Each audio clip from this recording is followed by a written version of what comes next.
Okay, so on Friday morning we saw we're on Hey Amid base 5b, just the last couple lines, and we saw on Friday the machlokas in the Gemara, Rabami Ravasi, if the wall on the side of the side of the alleyway has a breach, as long as there are four tefachim, roughly, let's say 12 inches of a wall that's still intact. So then you can have either four or a breach of four, or which is four tefachim, or a breach of 10, which would be 10 amos. That would be how big it's allowed to be. And then we saw that machlokas yesterday. Today, the Gemara is going to continue with the teaching in regards to these breaches at the opening on the side wall of a breach on the side wall of the alleyway, or on the front wall of the alleyway. And again, we're going to be talking about an alleyway in the example we were giving. The opening is on the west side. There are the long walls. The longer walls have to be on the south and north, and the west wall is the back wall in this enclosed alleyway. So Amar Rava Amar Rav. This is Hey again 5b. Hey Amid base. Rav Chanan bar Rava said in the name of Rav, Mavoi shenifratz mitzidor. Now we go to Vav. A alleyway that had a breach in the wall on its side. So let's say the southern side, the opening is on the west, the southern wall after 4 tefachim. So you already have enough of a kosher alleyway with a wall, and then there's a breach. So be'eser. So the way Rav Chanan said it in the name of Rav, that you can have up to a 10 amma, let's say 15-foot breach. And mirosha. However, if the breach is on the west side, the opening side, and Rashi explains what this means is that, let's say the alleyway was 20 amma wide, and the opening was only 10 wide, because they had built a wall covering half of the alleyway, and so you had 10 amos open as your alleyway entry, and 10 amos of a wall on that entryway. And then in that wall on the entryway side, on the west side of this alleyway, there was a breach. So there, the maximum breach you can have is dalit. So there it can only be 4. So Maishno Mitzida be'eser da'amar pischuhu, Meroshinami name it pischu. So the Gemara challenges, why is that? On the side, as long as you have enough of the mavui there, you have 4 tefachim of existing wall that remained intact. The rest of it, you can say it's just an opening. It's an opening to the alleyway, an alternative opening, and it's fine up to 10 amos. So why in the front can't you say you have 2 openings here? You have the main 10-foot opening, and you have a little opening on the side. Why can't it be a bigger breach than 4?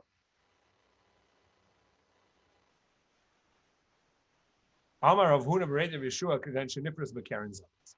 So Rav Huna b'Rei Yeshua said, actually, the problem, when it said at the head, it didn't mean on the front wall entirely, because you're right, that could just be a doorway. What it means is that the corner actually has a breach. The breach is not at the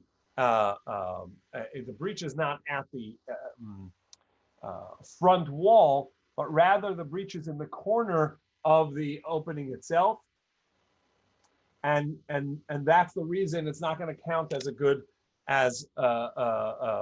good doorway, because as the Gemara says, the pischa b'keren zavis le'avdi inchi.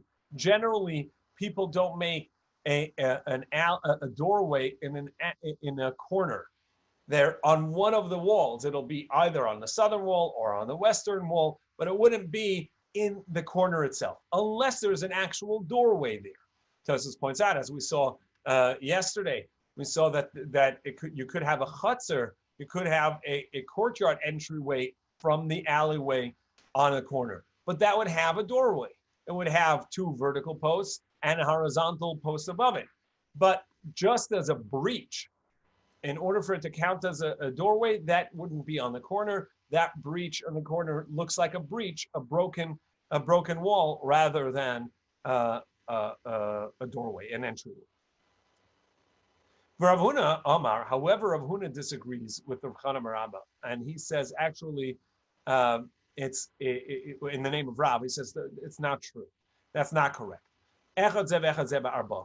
Either one, whether the breach is on the wall on the side, let's in our example the south side, or at the entryway side, which we said was the west side. Either way, the max breach you can have is 4 tefachim. If you have any more than that, it's going to invalidate invalidate the boundaries, and you're not allowed to carry in the alleyway. And Rav Huna said, actually to Rav Chana bar Abba, don't disagree with me. I'm telling you that this is the way Rav taught it.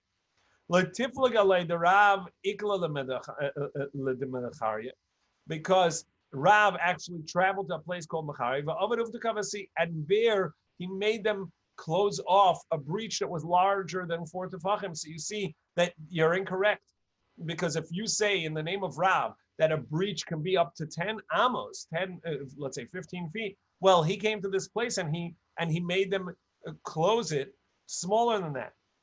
Amaleis, he said to him, and Rav bika matzav agadar bageder. Rav found an open field, and so he built a fence around it. And this is a metaphor. He's saying that the reason that Rav made them do that was not because that's the halacha, but because he saw people being careless about the halachas of boundaries and carrying on Shabbos. And so he wanted to reinforce it and strengthen it. And so he was strict with them and said, no, you need to close this. He wanted them to be conscientious and to start thinking, oh, we need proper boundaries. And so by him teaching, oh, this is too big of a breach, you have to close it, even though that in halacha you didn't have to, but he did so to help people realize that these are important halachas that they have to know and follow. And so it was an open field that he fenced in, meaning that he found people just being lax and there were no boundaries. And so he just created this boundary in order, but that's not the actual halacha. However, it is logical that Rav Huna is correct that Rav would not allow a breach of 10 amos. It would have to be max 4 tefachim. How do we know this? The itma, because it was taught. Mavoi akum. You have a L-shaped mavoi, an alleyway. So up until now, we were dealing with an alley that has 3 walls and only the opening is open. And we talked about when we introduced it in the Mishnah that we're going to see a mavoi mefulash, which goes through from side to side. So basically an alleyway that is straight, and then sort of like a capital I, it has at the top and the bottom the Rishus HaRabim, the public domain. Either end of it is open to a public domain. That's mavoi mefulash. Mavoi sasim, which we're talking about up until now, is where it has 3 walls and it's essentially enclosed by walls. Here we have one that actually opens on 2 sides to a public domain, to Rishus HaRabim, however, in an L shape. So how do we see this? When we have an L-shaped mavoi, it actually can be looked at we can look at it in 2 different ways. We can look at it as open through and through, right? So it just, this alleyway here, this runs one way and then it goes, and so it's open from straight through. However, the other way of looking at it is really that this is a sealed alleyway, because straight ahead there's a wall, and there's simply a breach in the wall. So let's say this is in our example. So this was west, this is east, this is the south side, north side, and you have this wall is complete. This wall is complete. This wall is almost complete, and there's a breach right there. That's one way of looking at it. Or what we can say is that no, it's completely open, and it's considered a mavoi mafulash, a mavoi that goes through. So those are the two opinions. So indeed, this is a machlokas. Rav Amar Tarasik Mafulash. Rav says that the teaching is about this, that it is considered an open through and through mavoi. Rashi brings two versions. Do I need a demarcation at the two open ends, or also at the middle point because there's a bend there? Two opinions. Shmuel, however, says it's a sealed mavoi, like we just explained, because really it has three walls. Simply, there's a breach in one of the walls. Now, b'mayaskinu, how big is that turn? The bend in the alleyway. How wide is that alleyway? Do we say that this opening, right? So we said here's the alleyway. It's got 1, 2, 3 walls. There's a breach here. How big is that breach there? How big is that opening right there? Do we say more than 10 amos? If it's more than 10 amos, who would say that that's enough of a breach, that's not considered a breach that invalidates the wall? Of course that is. The only machlokas was maximum 10, and some say even less than 10. But more than 10, everybody says is a breach that would invalidate the enclosure, and so it's not an enclosed alleyway. So Shmuel also could not hold that's permissible. How could Shmuel say it's like a sealed up alleyway? Elalav be'eser. Must be that opening is max 10. And therefore, Shmuel says, look, it's got 3 walls. True, you have another breach there of 10, which is the bend in the alleyway, but great. But it's like a doorway. It's like you have another opening to the alleyway. You have one on the west side, which is open, and then you have another one at the end of the north side, which is open, but it's up to 10 amos, so that's fine. Yet, in such a scenario, Rav says, I'm sorry, it's considered an open alleyway. It's not considered an entryway. It's not a breach in the wall. It's considered an open alley from one side to the other. So you see, Alma Pirtzas Mavi Mitzida Vidalit, that we see that even a side wall that has a breach more than 4 tefachim, if it's up to 10 amos, Rav considers that a total breach of the enclosure in the alleyway. So essentially, what we have here is the discussion is this: we have a 3-walled alleyway. You have the opening, open side, that needs a lechi or kora, a vertical post or horizontal crossbeam, and that's going to demark it. But essentially, the 3 walls make it permissible to carry it. However, if you have a opening in the wall of those 3 walls, in the 3 walls, there's somewhere of an opening, that would now make it non-enclosed, and you wouldn't be allowed to carry it, unless that opening is small enough that we can count it as just a simply doorway and entryway. Rav says, Rav Huna says, maximum opening it can be is 4 tefachim, say 12 inches. And Rav Chanan Barabba says it can actually be up to 10 amos. And what we're saying now, Rav Huna is saying, is that's really the definition of Rav and Shmuel in this L-shaped alleyway. Rav says, look, it's an opening in one of the 3 walls, an opening that's larger than 4 tefachim, and therefore it counts as an open alleyway from one side to the other.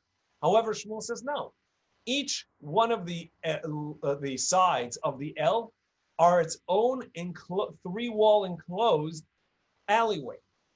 Simply what I have is that one of the walls has a breach. If it's 10 amos or less, then it's a valid breach. It's just an opening, and it's still considered enclosed by 3 sides, and it's going to be kosher.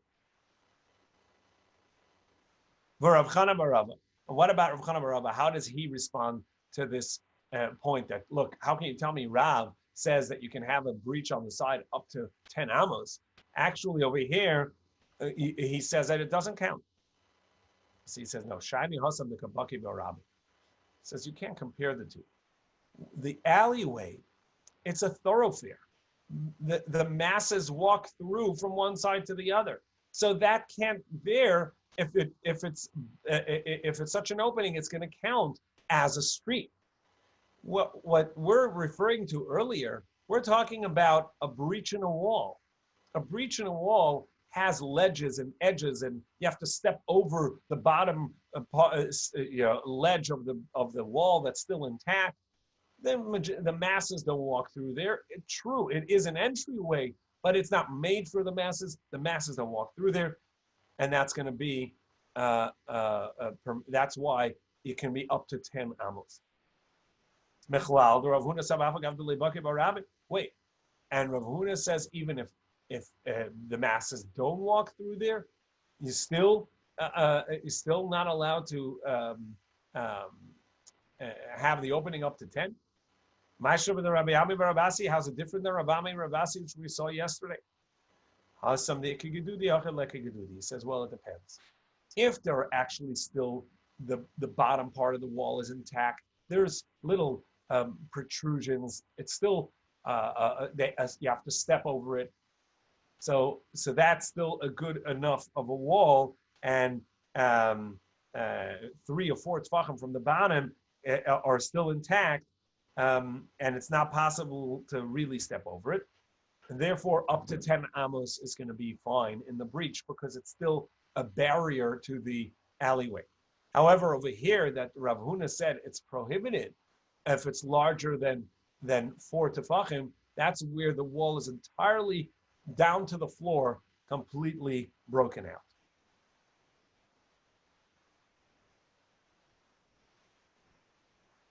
So that's the end of the breach on the side on the sidewall. Now we're going to get to, okay. So we were up to now we were talking about an alleyway that has 3 wall enclosure, and we learned about a breach in the walls of one of those enclosures and an L-shaped alleyway. What about if you actually have a public thoroughfare, a Rishus HaRabban, a public way? And Rashi defines, what is that public way? It is 16 amma wide, minimally, and because all this is learned from the wagons in the desert, which we saw towards the end of Shabbos, which is 16 wide, 16 amma. So let's say 22, 24, 25 feet wide. And it has to either, it has to be that it either is straight within a city, from one wall of the city to the other wall of the city, or it's open with a non-walled city, but it goes directly through the city from one end to the other, straight, or it's an intercity. So these would be Rishus HaRabban. Now, an intercity, there are no houses there. It's an intercity highway. That would be a public thoroughfare. That would be Rishus HaRabban. In the city itself, now you're going to have houses on the side of that public domain of Rishus HaRabban. Those houses should act as walls to the public domain. And now you have 2 walls to the Rishus HaRabban. Rashi also says another requirement of Rishus HaRabban, like in the desert, which we learned the Rishus HaRabban, the public domain, was the Levi camp, which serviced the 600,000 people encamped with Bnei Israel. So too, every public domain has to have minimally 600,000 people. That's the way that generally the halacha was accepted for generations, and why in halacha we generally say that nowadays most public ways are rabbinic Rishus HaRabban, not the or Carmelis, not the Oraisa Rishus HaRabban, not a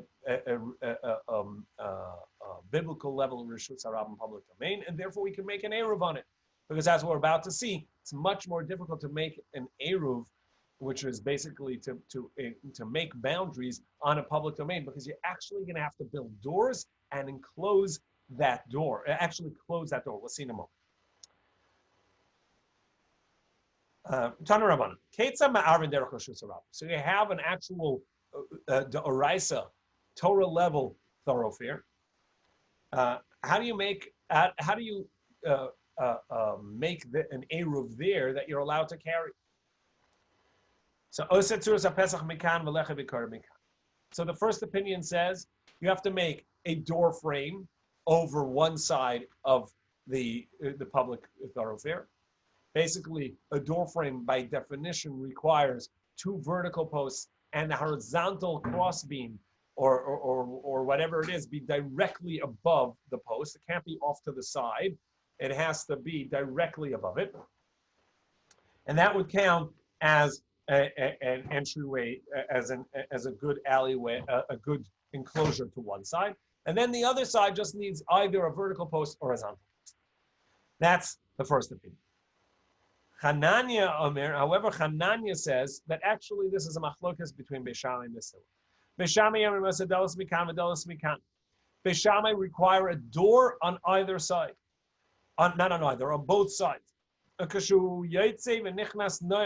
when he comes in and out, he must close that door. And Beis Hillel say you actually only need a door on one of the sides. And on the other side, all you need is a vertical post or horizontal.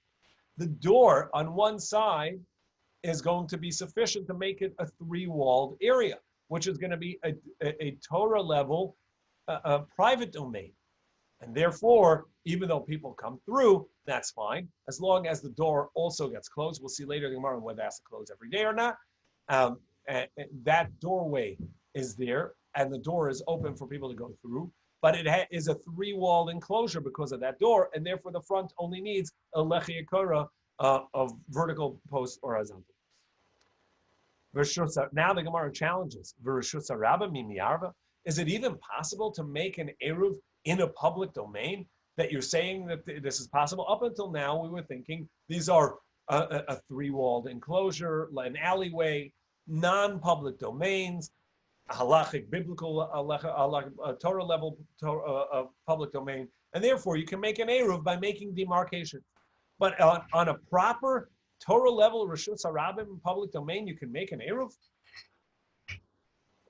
V'atanya, but we learned, and this is referring to a case where they had basically a walkway over the public domain to go from one building to another, whether it was a living space or a walkway, but a sky bridge essentially.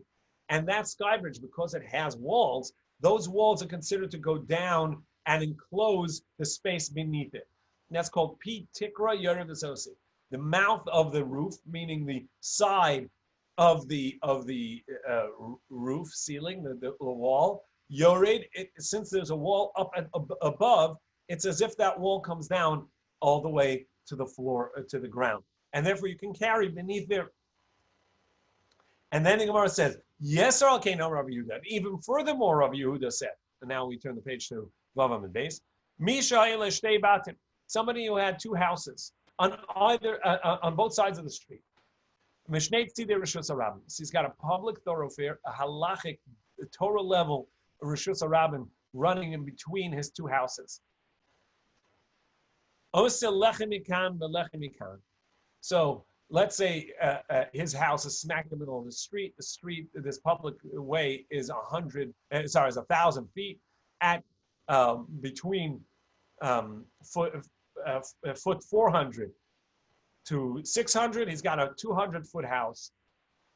So what he does is at foot 400 on his one side of the street, and on the same side of the street at 600, so beginning of his property and the end of his property on the same side of the street, he puts a vertical post, and that demarks the beginning and end of his space, and it's going to be enough to make that enclosed or demarked, and you're allowed to carry them. A karmakan of a karmakan, or he can make a vertical post at that same spot, and then you're allowed to carry them. Of a he can carry within that space. And this is based upon, which we saw a little bit in Shabbos already, Rebbe is of the opinion that two walls is sufficient to create a Torah level private domain. And so even though that the masses walk through there, and this is a part of a Rishutz Rabbim, a public thoroughfare, but since it has two walls, a wall on either side of the street, according to Rebbe, on a Torah level, this is a private domain. However, we don't follow that in halacha. So they said to him, "No, that's not sufficient to make it into a public into private domain, into make an eruv to carry there." And if you're going to tell me, okay, you can't, that these vertical or horizontal beams are not sufficient, but if you actually have doors, it's enough, and that would be allowed to carry. And that's what we're talking about when our question, when we said, how do you make an eruv in a public thoroughfare in a Rishutz Rabbim? The answer is because you had doors. Well, Rabbi Bar Bachana said in the name of Rabbi Yochanan, Yerushalayim, Yerushalayim was a classic public thoroughfare. Why? Because the road from the entry of Yerushalayim to the exit to the other side was straight through from one side to the other, and this was the street that serviced the masses. And Yerushalayim had 600,000 people living there, so therefore it's going to count as a Rishus Rabbim, a Torah level public domain. And if not for the fact that the doors of the city were shut every night, it would count as a Rishus Rabbim. Since it was shut, it counts as a private domain. And therefore, Yirmiyah Hanavi said, you may not carry into Yerushalayim because you're carrying from the intercity, which is the public domain, and to inside the city, which is private domain because it's a walled city and the doors get shut at night. And rabbinically, you weren't allowed to carry even within the city unless you made an eruv.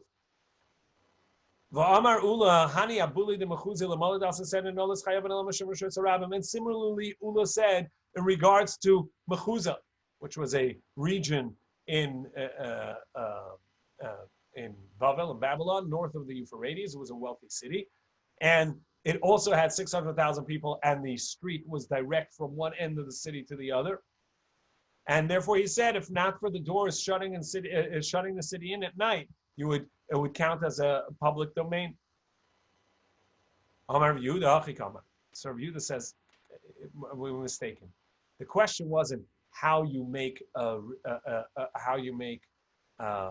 eruv in a public domain proper, but rather what the question, even though they used the term Rishus Rabbim, and we were thinking up until now a Torah level public domain, says no. What we're talking about is actually an alleyway, non-Torah level public domain, a rabbinic level public domain. It is an alleyway that on both ends they're open to a public domain, and therefore you needed to know. The question was, how do you enclose that? How do we make an eruv on alleyways that are open on both sides to the public domain?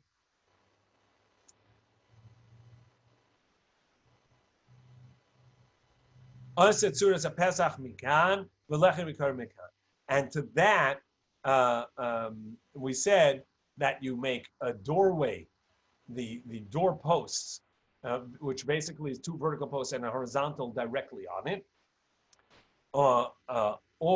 and on the other side, just either a vertical or a horizontal post.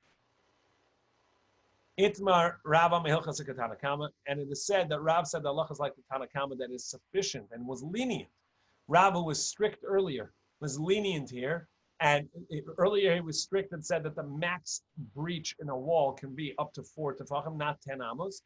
Here he's lenient and says, but in an alleyway that is open from one to another, from one public domain to another public domain, as long as you have a tzuras hapesach, a door frame on one side, a lechi kor on the other, a vertical or horizontal post on the other, it's going to be sufficient. However, Shmuel was strict.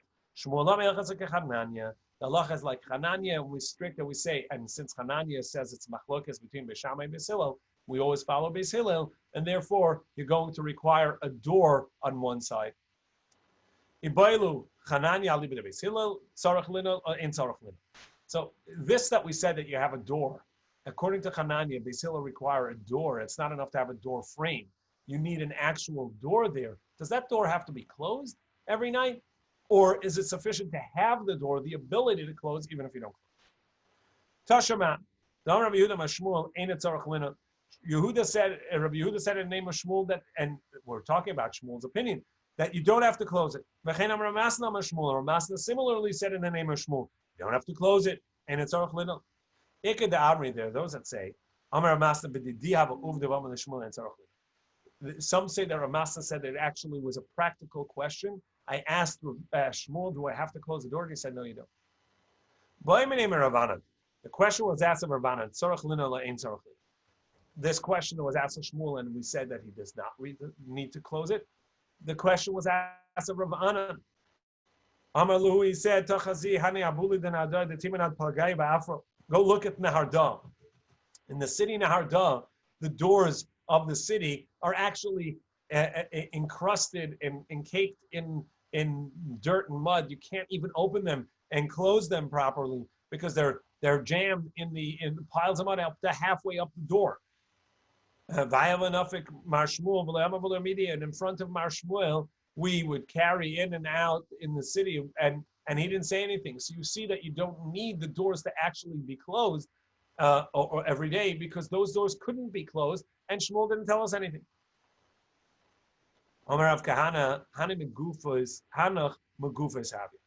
This is actually those were actually somewhat closed. They were jammed, but they weren't jammed in an open position. They were jammed in a mostly closed position. So the doors were not jammed open, but rather they were encaked and closed, not completely closed, but mostly closed already.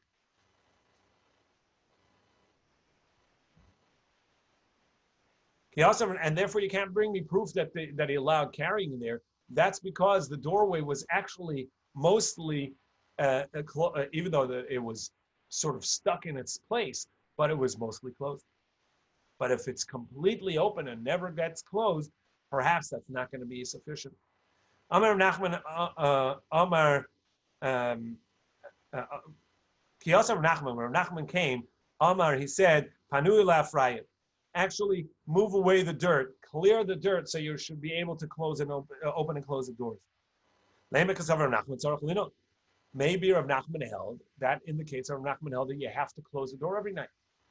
So the Gemara says, "Look, even the ru'uyas lina alpha pishen and knows." He didn't know that you have to close it, but it has to at least be closable.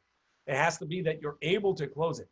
If they are jammed in place and dirt all around it, and you can't open and close it, that's not going to count as a door to the city.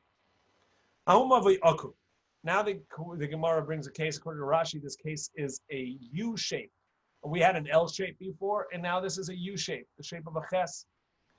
So there was an alleyway in the Hardah that was shaped as a ches. Again, before we had a single alleyway that went one way, and it had three walls. Then we had one that had three walls, but it also had a breach into the L shape. And now here it has the same into a third. So it's a complete U-shape mavui. And the question is where that would require, when and if that requires a vertical post or a doorway.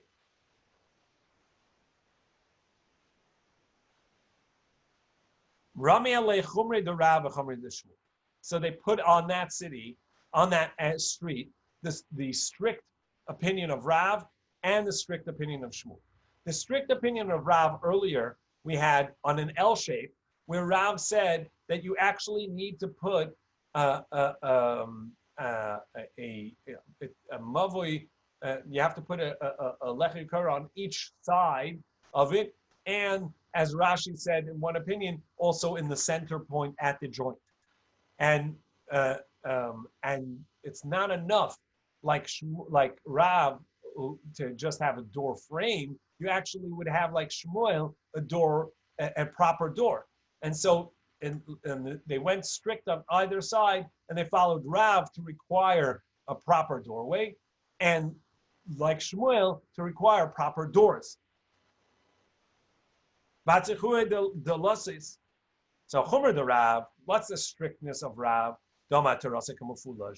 He says that even though that essentially it's got three walls, but nevertheless it counts as an open alleyway from one side to the other, even though there are the bends, because those bends are open enough gap that it needs to be enclosed.